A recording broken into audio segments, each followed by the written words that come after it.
We've talked about this vicious circle of the need to legalize cannabis in order to end much of what's going on with the war on drugs. Some politicians say, well, in order to legalize it, we need more research on it. But the research itself is difficult to do because of the current legal status of cannabis. So it creates this impossible circle. That I think we generally understand.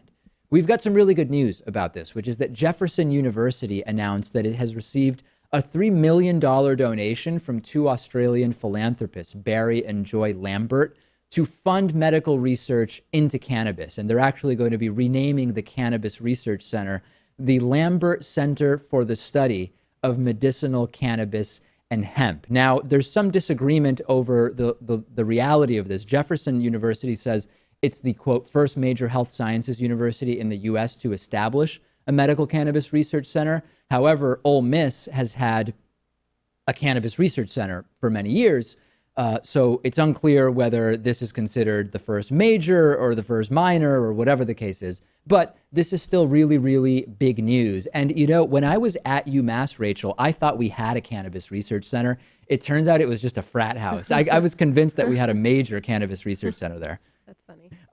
Okay, so in all seriousness, though, we've got to break the cycle, right? I mean, the scheduling of cannabis as a Schedule I drug at the national level, the DEA getting the opportunity to change that, saying that they are not going to. We need to be researching this in a more serious way. And my concern is Jeff Sessions, incoming Attorney General.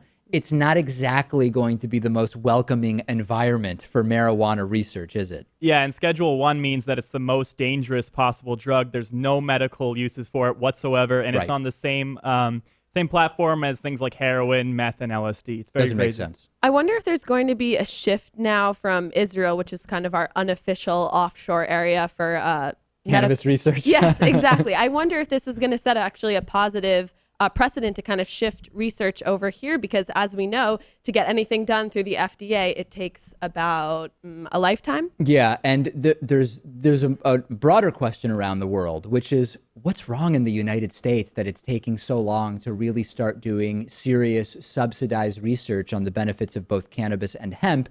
And when you think about pharmaceutical lobbyists, tobacco lobbyists, alcohol lobbyists, the fact that countless government agencies and police departments around the country depend on prosecuting and going after cannabis and marijuana in the way that we do to fund themselves. You've got the prison industrial complex, which makes a ton of money from the status quo of marijuana. If you follow the money, Pat, you usually figure out what's going on in not only in the United States, but definitely in the United States. Yeah, and there's a lot of people in the pharmaceutical companies that would be poised to lose a lot of money if marijuana gained more traction in terms of medical uses. Last thing on this, Rachel.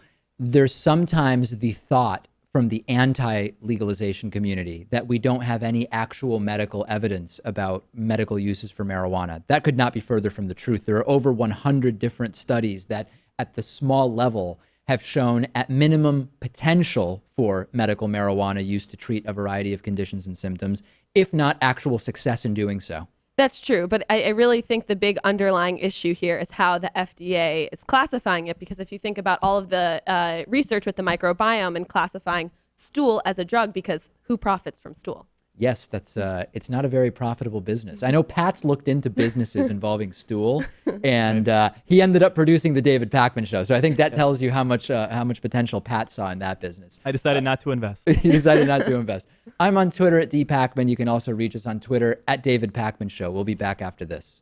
Warby Parker is offering a free 5-day home try-on to give you the opportunity to check out their glasses. I personally wear Warby Parker glasses when I'm not wearing my contact lenses, and I also started with one of these free at-home try-ons of 5 pairs of glasses. You can get your free home try-on and support the David Pakman Show at warbyparkertrial.com/TDPS. I don't really like going into glasses stores and trying on glasses while the salesperson sort of hovers over me, and I like more than 30 seconds to actually figure out whether I like the glasses. So with the Warby Parker home try-on, I was able to pick 5 pairs that I liked, put them on in the comfort of my own home, pick the one I like the most, and then Warby Parker put my prescription lenses in there for me, A lot of people don't know that the eyeglass industry is controlled by just a few big corporations that keep prices very high, like $300 for prescription glasses high, which is just insane. Warby Parker glasses start at $95. That's what mine cost. And for every pair of glasses sold, Warby Parker distributes a pair of glasses to someone in need. You can try 5 pairs and see what you like. Check out the at-home trial and support our show by going to warbyparker.com/TDPS. It costs nothing.